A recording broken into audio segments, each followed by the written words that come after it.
Picture this. A knight in shining armor charges wildly across a battlefield, screaming at the top of his lungs, completely alone against a sea of enemies.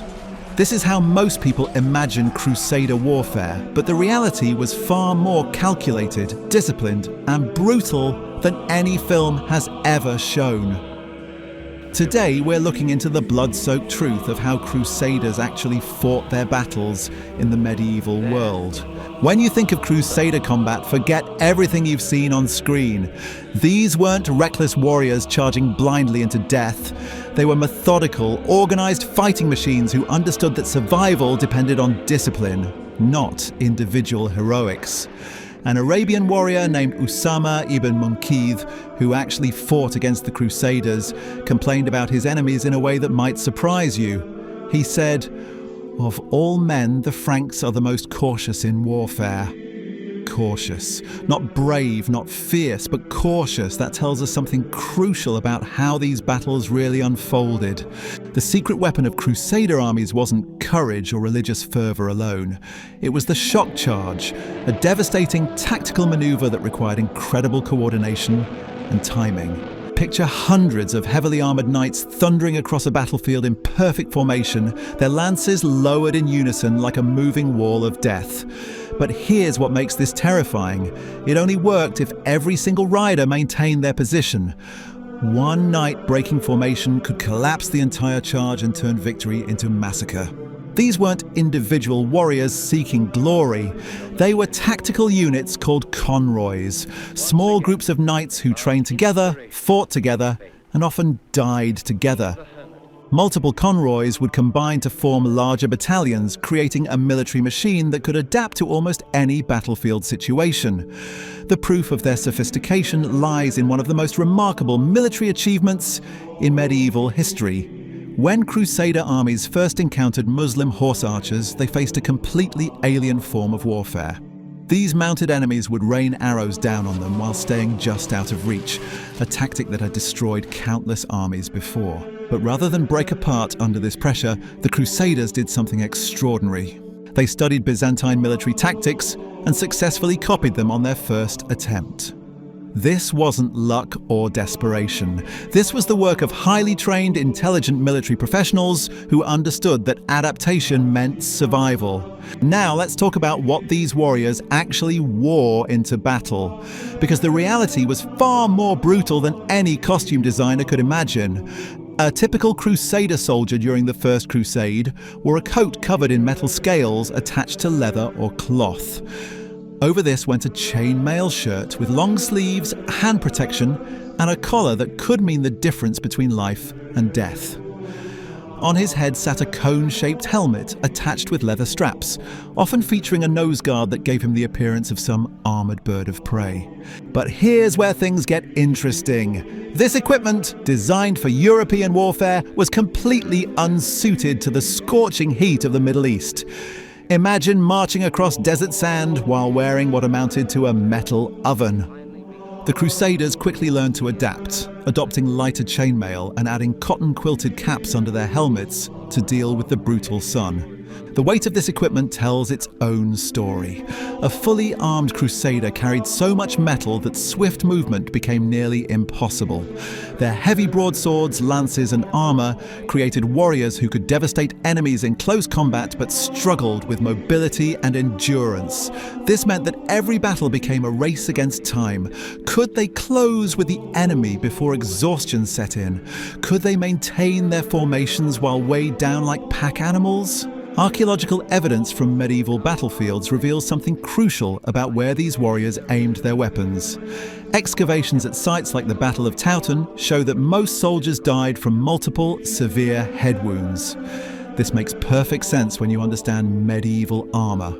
Since chainmail and plate protected the torso, the head became the primary target. Stepping onto a medieval battlefield without a helmet was essentially suicide, which is why even the poorest soldiers found ways to protect their skulls. But individual combat was only part of the Crusader military machine. These armies faced a challenge that would test every aspect of their organization: siege warfare. Unlike the quick, decisive field battles we see in films, most Crusader campaigns revolved around the slow, grinding process of taking fortified cities. Consider the Siege of Acre during the Third Crusade, a brutal affair that lasted almost 2 years. The city was surrounded by massive battlements and defended by towers that seemed to scrape the sky. When the Crusader army of Gay de Lusignan arrived, they didn't immediately assault the walls. Instead, they did something that shows the methodical nature of medieval warfare. They dug in. The Crusaders surrounded Acre with their own fortifications, creating ditches and moats that turned the siege into a city within a city. They understood that taking a fortified position required patience, engineering, and overwhelming resources. When reinforcements arrived from the west, they brought not just fresh soldiers, but the materials needed to build massive siege engines. The French contingent tunneled beneath one of Acre's great towers, a process that took months of dangerous underground work. Meanwhile, other Crusaders constructed catapults so large they gave them names. The French called one of their siege engines God's own sling, a machine capable of hurling stones heavy enough to crack fortress walls. But the real key to Crusader success at Acre wasn't their siege weapons or their courage, it was logistics. While Saladin's army tried desperately to break the siege from outside, Crusader ships continued arriving with supplies, reinforcements, and ammunition. The Muslims found themselves caught between the city's defenders and the Crusader siege lines, unable to effectively support either position. This brings us to perhaps the most important aspect of Crusader warfare that no film has ever properly shown: the absolutely critical role of supply lines and logistics. Medieval Europe had lost the Roman skills of military logistics centuries earlier, and Crusader armies had to relearn these lessons in the harsh deserts of the Middle East. The reality was simple and brutal. An army could carry about a week's worth of food for the soldiers, but nothing for the horses and pack animals. These beasts needed 4 to 6 hours of grazing every single day, which meant that every march had to be planned around finding adequate grass and water. Many Crusader armies were defeated not by enemy swords, but by empty stomachs and poisoned wells. Muslim commanders like Saladin understood this weakness perfectly and used it as their most devastating weapon. When Richard the Lionheart arrived in the Holy Land during the Third Crusade, he brought something that set him apart from previous Crusader leaders: meticulous planning. While earlier armies had starved in the desert, Richard arranged for supply ships to follow his forces as they marched along the coast. His success came not from superior fighting skills, but from superior organization. But Saladin was equally brilliant at this deadly game of logistics.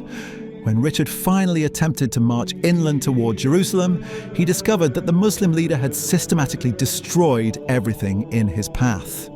Wells were poisoned, crops burned, livestock driven away. The countryside had been turned into a barren wasteland where an army could only survive for days before collapsing from starvation. This forced Richard into one of the most difficult decisions of his military career. Despite having one of the best supplied and most disciplined armies of the entire Crusader period, he realized that besieging Jerusalem would mean watching his men die slowly of hunger and thirst. The two greatest military minds of their generation had effectively checkmated each other through logistics alone. The contrast with Muslim military organization was stark and often decisive. While Crusader armies struggled with supply lines stretched across thousands of miles, Muslim forces operated with sophisticated logistics networks using thousands of camels and mules. These supply columns included not just food and weapons, but doctors and medical equipment, giving Muslim armies a crucial advantage in the brutal wars of attrition that defined Crusader conflicts. But what happened when all the planning, all the logistics, and all the tactical formations finally came together in actual combat? Recent archaeological discoveries have given us a disturbing window into the reality of medieval battle. At Sidon Castle in Lebanon, archaeologists uncovered the remains of soldiers who died during the 13th century attacks on the fortress. These weren't clean deaths from Hollywood sword fights. The skeletons tell a story of absolute brutality that no film has ever dared to show.